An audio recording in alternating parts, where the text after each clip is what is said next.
Hello. Today's Veteran Project, History Project interview is with my friend, Colonel Alan B. Cupples. Al served with the United States Army Signal Corps and is a Vietnam War veteran. Okay. My name is Jeff Doherty, and today is Tuesday, June 7th in Fairhope, Alabama. This interview is being conducted for the Veterans History Project in the American Folklife Center at the Library of Congress. The Veteran History Project was created by Congress in 2000 and was approved unanimously. Welcome, Al. Thank you, Jeff. Let's start with a few biographical details like where you were born, your siblings, parents' occupations, what you were doing prior to the service, other family members' influence that might have been in the service. I was born in 1941, Morristown, New Jersey. I have one sister who's 9 years younger. My father worked in New York for a bank on Wall Street in the insurance department. He handled insurance for estates.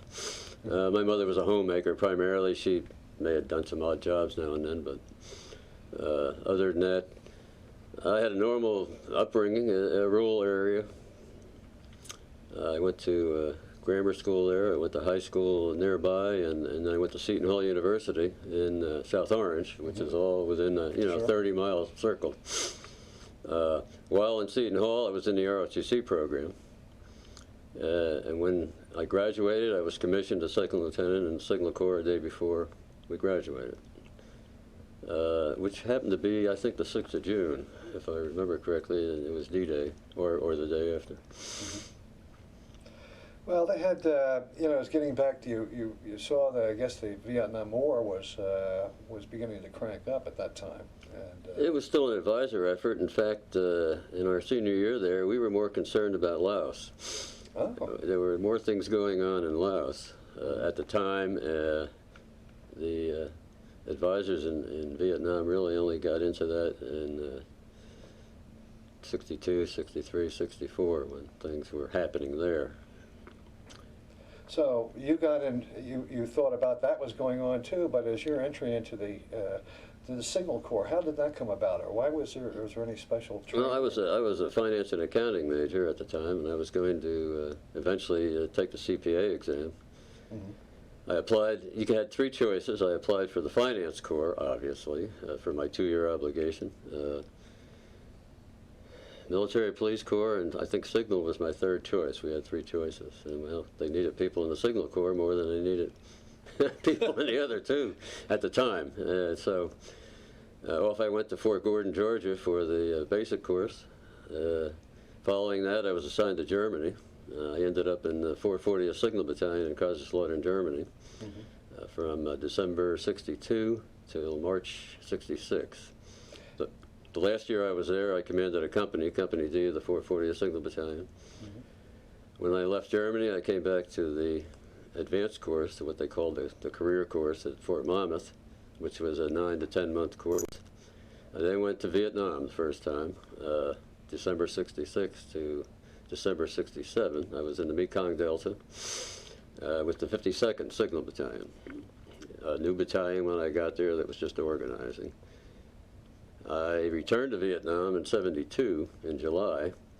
I worked at headquarters MACV, which is the Military Assistance Command.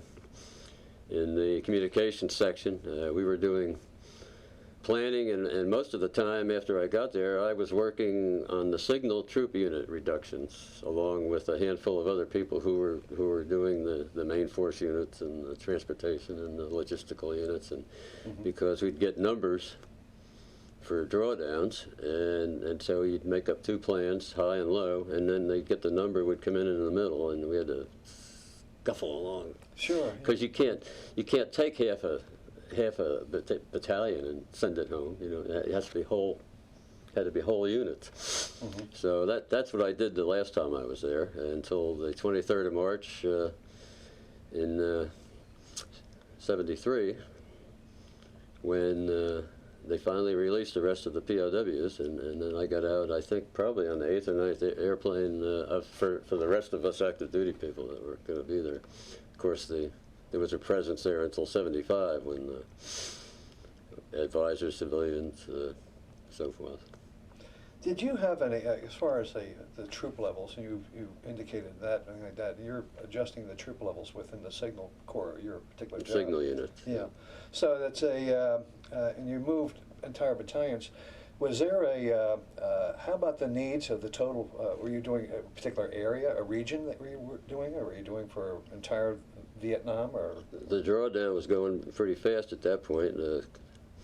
Dr. Kissinger was, negotiating in Paris, and we were kind of moving out fairly fast over a 1.5 or 2 years period. Mm-hmm. So it was countrywide, and as I said, there was a group of about 40 or 50 of us that would sit down, and I'd work on Signal with my people in my office, and then we'd get together and try and make all that mesh so that we could, have a number, a reasonable number, mm-hmm. And that's pretty much what I did when I left there. The funny thing about when I left, we had, at that point, once they started releasing the prisoners in January, we had the ICCC, that was the International, I don't remember the full name, but these were folks that came in from, they enlisted the Canadians, the Indonesians, we had a contingent from Hungary and a contingent from Poland. And they were stationed out to kind of oversee our withdrawal at the districts and provinces throughout the country. And I was down in Saigon, of course, at that time. Then we had the Four-Power Military Commission. That was the North Vietnamese, the Viet Cong, the South Vietnamese, and the Americans. And they formed up in teams and were all over. Well, when I left on the 23rd of March, they were all lined up. ICCC on one side, about 30 or 40 people on each side, and they all had their little clipboards, and they were checking us off as we were going onto the airplane. Mm-hmm. Funniest thing I've ever seen in my whole life. They have, during your experiences, during the war, is there many experiences, like you have the friendships that you made, the camaraderie that you had, those memories are very, very fond memories, and very vivid memories, I'm sure, that you've had during the entire time that you were deployed, on both occasions to Vietnam. Mm-hmm. Is there anything that stands out, any experiences that you might like to share with us today? Well, the experiences, when I first got there in the Mekong Delta, it was a new battalion, had one company that was operating and a headquarters company. I had just come from that company in Europe. Things were not going well with that company. Because it wasn't just in Canton, which was the capital of that area. It was out in all the provinces and districts. They had teams and platoons out in these different areas, and things just were not going the way the battalion commander wanted them to go. And I arrived, and 4 days later, I became the company commander, and the poor soul that was there went off somewhere else. They sent him up north. So I ended up being a commander again, and ended up with more than 600 people in my company before we split off the platoons that were in different cities into their own companies. I learned a lot of leadership things there that I didn't know I was going to learn from my first command experience, and I found out I was pretty good at leading, and that's something that I've been able to apply, whether it was a desk job in the Pentagon or whether it was a team going out and looking at something, or even in civilian life when I was the manager of an antique mall. You don't do it the same way, but it's the same basic principles that you've learned how to do. I got pretty good at getting people to do things they didn't know they could do, or maybe didn't want to do them, but they did them. Sure. Were you deployed the first time as a second lieutenant or lieutenant? Or? I was sent to Germany and joined a unit as a just a new replacement. So going back as you go into to Vietnam, a combat war zone, did you have were you involved in the actual combat itself or thing, or were you commanding at a remote post or at that time? Or? No, it was in the main city in Canton, but we had people out all over the Mekong Delta, and I was very happy. Despite the increase in attacks out in the districts and provinces, I only had 3 people killed in an attack during the 7 months I commanded that company. But things were escalating, and when I left, that very next month in January, the Tet Offensive took place, and there was a lot of fighting going on around my own stopping grounds there. Yeah. There was a lot of things going on while we were there, but we weren't directly involved in that, other than rockets would come in, or there'd be some close fighting going on, you know, just outside the compounds.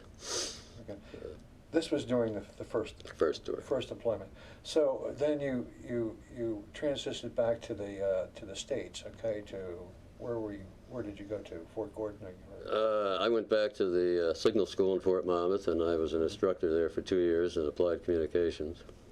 Now, was there any the adjustment, okay, from a war or a combat zone, okay, life in a combat zone, back to the life at a post, at an Army post in the U.S.? Okay, was there much adjustment to that? I mean, I adjusted fast, but yeah, that was normal life. That was not the you know, that's not your experience when you're in a. Well, I'm sure your family or communications, okay, with your children or with any. Primarily letters, and photographs.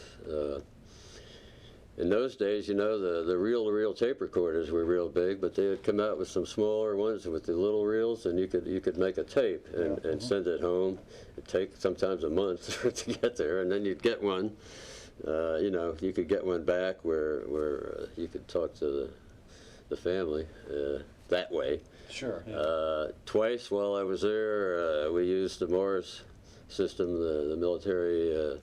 You know, you have a lot of amateurs around the world, and you get on the Morse station, military Morse station, and they'd contact somebody. Could be somebody in Kansas, could have been somebody in, you know, New York, Florida, wherever. And then they would, a lot of them did it for no money. A lot of them you just had to pay whatever the telephone charge was to go from where they were to where your family was. And then you could talk, you know, radio talk, over, yes, over, you know. Sure. And that, I was able to do that twice during the year I was there. And that was, you know, we were kind of primitive back then. We didn't think we were at the time, but compared to what we have now, it was different. Well, I imagine the stories of the war, what was actually going on in Vietnam, you being there, okay, fine, as to what was actually happening. I guess a lot of troop movements, you know, going into the country. I think that we had talked earlier about the Vietnamese, their portion of the war, okay, as opposed to the Americans, okay. That your general commands that you had there, were you in charge of the Vietnamese? Logistically, I mean. No, not in the signal business. We pretty much did our own thing. So so you did all the work for them as far as the signal business and the communications. We supported the advisors in my area, 4th Corps, in the Mekong Delta. There was a brigadier general and a whole staff of people at the Corps headquarters, and then there were people down at the 3 divisions, advisors, and they were actual individual advisors or teams of 2 and 3 that were actually down with, you know, really down into the battalions and the companies. And we supported them. The Vietnamese had their own communications within their infrastructure for their divisions and corps. Our communications were to support the advisors who were supporting the corps and divisions. Now, earlier we had discussed about your work at Langley and also with AWACS and different things. And not AWACS, but the Airborne Command Post system. As a signal corps officer, people wouldn't think that you would have joint assignments as many as we do now. Everybody's pretty joint now. Yeah, 39 months when I came out of Vietnam the second time. I spent 39 months in the Airborne Command Post that supported the Atlantic Command Commander, one of the 4 stars out of Norfolk. flying EC-135s, which I thought were old then, and we're still flying them. You know, they've been updated, modernized, and but the one we flew three airplanes. I used to call them hand-me-downs because we got two out of the Pacific, and they got two newer ones, and we've got their old ones, and then we got a third one from Mildenhall, England, the airborne command post over there supported St. Ewer. And of course they were, you know, they were refurbished a little bit, but we were still. It was interesting because we didn't have fan jets then. We had the old jet engines that used water injection to give them a boost when you first take off. You know, so a big puff of black smoke coming out of those four engines, and we'd roll all the way to the end of the runway on a hot summer day and hope it was going to get off. I say we, the air crews were good. Sure. We had 3 planes, 5 battle staff teams. I was on one of them, and 5 air crews. What was the duration of the flights? I mean, your patrol, or you... Normally anywhere from 6 to 9 hours. Mm-hmm. Our job was to try and get any emergency action messages to the nuclear forces. In our case, supporting the Atlantic Command, it was the submarine forces primarily, and so we flew out over the ocean and joined up with other airborne command posts from Strategic Air Command, from the National Command Authority, had them kind of linked everything together. In the air, trying to pass all this information to the people that needed it. Well, they had a lot of people working at feeding all this information into a central post and like that, but this seemed to be, and how long did this deployment with this, the air wing or the air portion of of your job last for? A couple of years? Or 39 months. 39 months. Mm-hmm. Okay. Yeah, we once we trained up as teams, because it was it was put together that year, we were supposed to start doing active alerts, alternating crews and teams in October and November, but we went early because of in 74 or 73 was the Israeli war started again, and we went to DEFCON 3, and that was suddenly we had a team in the air all the time. EC-135s can take fuel as well as give it. See, so technically you could be up there for 24 hours. You know, as long as you got another tanker to come and give you gas. Always need that drink of fuel every so often. Yeah, and there was so much electronic equipment on board, and of course it wasn't as miniaturized as we have now. It was pretty heavy, bulky stuff, and added a lot of weight to the airplanes. Now, you talked about the Arab-Israeli war. Okay, fine. You're feeding information not only for Vietnam, but also for other theaters of operation too? Or? It was all fed into us. We had one of the members of each team was an intelligence officer. In my case, it was a Navy lieutenant commander. Mm-hmm. And we were into everything that went through the National Command Authority. We got, because we were part of that, force that was going to help activate the plan. Now, for your second deployment to Vietnam, okay, fine. How long did that last for? It was supposed to be a year, of course, but then we started drawing down. So I ended up being there probably 8.5 months, I think, by the time I left on the 23rd of March in '73. Well, had the war situation changed dramatically from the first time that you went at your first deployment to the second time? Yeah, things were the Vietnamese Army and Air Force were doing a pretty good job. We were providing them a lot of support, but we were drawing down. They were doing a lot of the grunt work now. And of course, they were pretty much armed and supplied by us over 15 years at that point, or 16 years. And when we left, after they released the POWs, finally, that last 3 quarters that they wouldn't let go of after the first release, they were in pretty good shape. Of course, we all know what happened. 2 years later, funding was cut for support, and next thing we knew, here comes three divisions in the lead North Vietnamese Corps coming into Saigon. And I just saw something on the internet the other day where they showed them flying off the roof of the embassy and picking up people that, at the old headquarters on Johnson Air Force Base. Yeah. And that was, I remember watching it on television back in the States, and I kept thinking, geez, 20 years. Well, it's like yesterday. I'm sure it's very vivid in your mind. Right. Okay, the memories. Okay, and we talked earlier about just the friendships or anything like that. Are there any through the friendship you developed over the period of years in the Vietnam War? Maybe you joined an association or something like that, a military association, or is there anything like that? Or people? Well, we had military associations, but in the signal business, we had the Armed Forces Communications Electronics Agency that most of us belonged to. And the Signal Corps wasn't really all that big, so a lot of the officers, as I advanced, from second lieutenant to colonel, you'd see, again, in different assignments, in different theaters, in different, in places like the Pentagon. You'd be walking down the hallway and you'd bump into somebody you hadn't seen in 3 years, from wherever. Yeah. So yeah, there was a lot of camaraderie within our corps.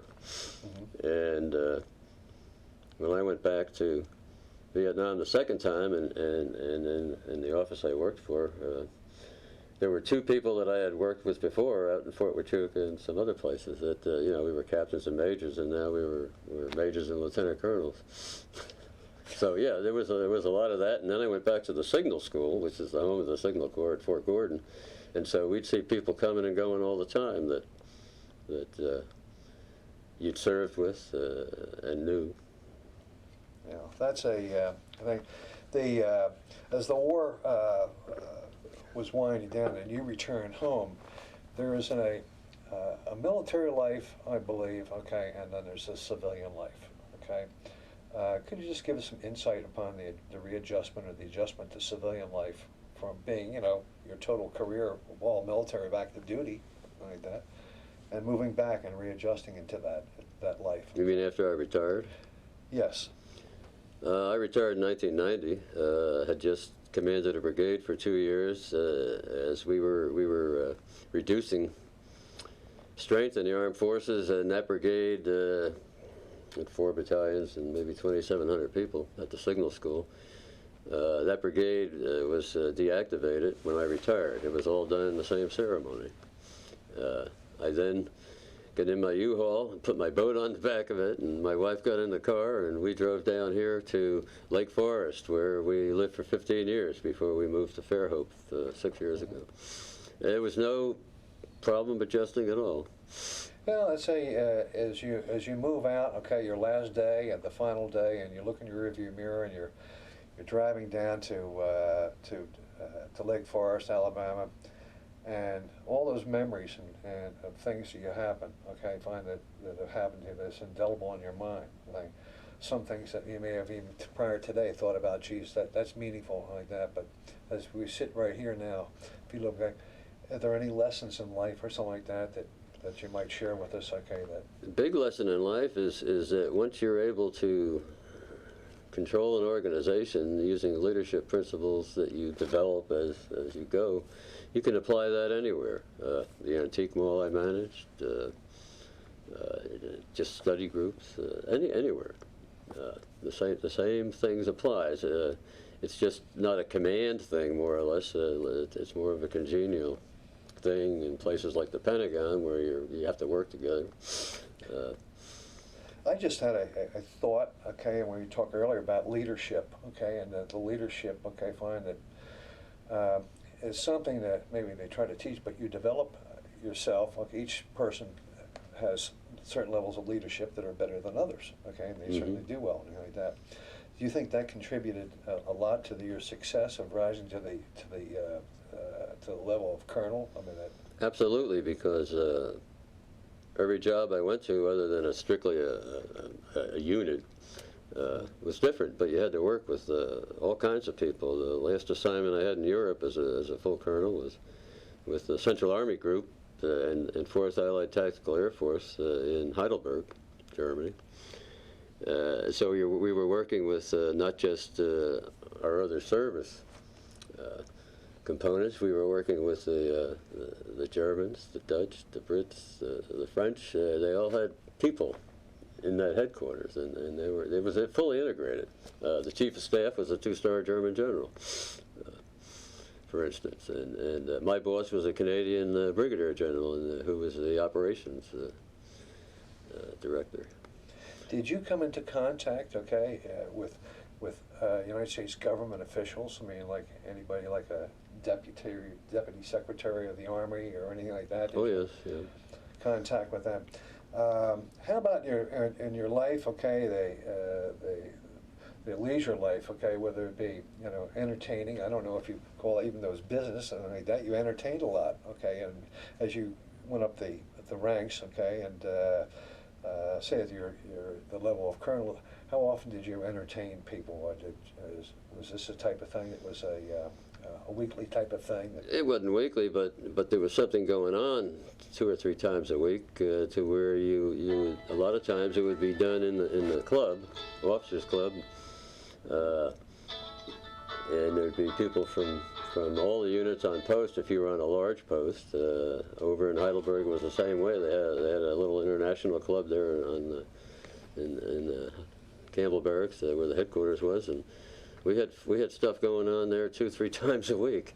In addition to having a party every once in a while for the people that worked for you, or at your home, or somewhere outside at a restaurant. We used to do things like that. That wouldn't be on a weekly basis, but it was something that we went to or had about 2 to 3 times a week the whole time I was there. There's no grass growing underneath your feet at all. And at the signal school it was the same way, because there's so many people coming and going.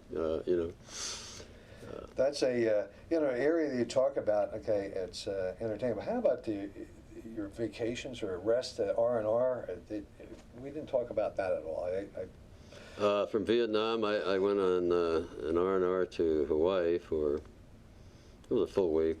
Actually, I got a couple extra days because, I was all the way down in the Mekong Delta, and people think of Vietnam as a small place. I'll tell you what, it took me a day and a half to get from there to Da Nang, where they put me on an airplane to go, instead of flying out of Tan Son Nhut and Saigon, or even Bien Hoa up there at Long Binh, where people were coming and going in and out of the country all the time. No, I had to get on an airplane, a charter up in Da Nang. So I got a chance to visit the Marines, for a day while I was up there waiting for the thing. And I had to leave my unit 3 days earlier to get up there by C-130, hop into this place and catch another ride, hop there.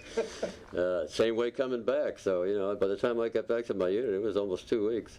I can understand that drill. But as you came back, when you finally mustered out of Vietnam, going back to the States, was the same thing occurred as far as transportation back, that you left one day and then 5 days later you arrived back in the United States? No, it wasn't. No, well, the first time around, no, we just reported up there. We had about 4 days in the Long Binh complex to wait for the plane to come in, and then we got on the plane and we flew into California. Interesting story, when we landed in Oakland at the Oakland airport, I had a flight reserved out of the San Francisco airport, and we of course came in a little late, and it was American Airlines, and it was late in the afternoon. It was going to be like the 6 o'clock flight their time in California, coming back this way, which would have made it a red-eye flight, I guess, by the time we got to New Jersey. And here, they put me on a helicopter. They called. There was like 8 people sitting on an airplane when we got to San Francisco, and they held it because I was paying. I had a 50% ticket, but I was a fare, and they held that thing for about 10 minutes. They put me on a helicopter. They flew me over there to the airport. They put me in a car. The plane had already backed away from the 707 in those days, backed away from the terminal, and I said, I think you better take this rifle. It wasn't an AK-47, but it was a bolt-action version of a Chinese rifle. And man, they're scurrying around. They found a ski box. They stuck it in a ski box and threw it into the cargo hold. And I got up the steps, and we flew up. And that's when I realized, where do you want me to sit? Sit anywhere you want. There's just like 120 seats on this airplane. There's 8 passengers. Three attendants, and of course I was well attended, but the 3 attendants, because they had nothing to do other than bring us drinks, and of course, and I think I was the only military serviceman on there, and so they took good care of me on the way to New York. Now, as you arrived back in the United States, let's talk about the support you thought that the citizens of the United States gave to veterans, okay, of a war. In '67, there was a lot of support out there, particularly in where I was in New Jersey, and not quite the same way when I got stationed out in San Francisco right before I went back to, well, maybe 2 years before I went back. It was already, things were turning then. I was on a traveling team, and we went around to the different posts in the 6th Army area. It was a personnel management business, again, not your normal signal job. I lived in Marin County in Tiburon, and we'd meet once a month for a week before we went out on these different trips on the Presidio of San Francisco, and that's about the only time we would wear our uniform was right before we were going to get ready to do one of these trips. And we were coming across the Golden Gate Bridge. There was 4 of us that lived on that side, and people were out there protesting on the San Francisco end, coming down off the bridge near the Presidio.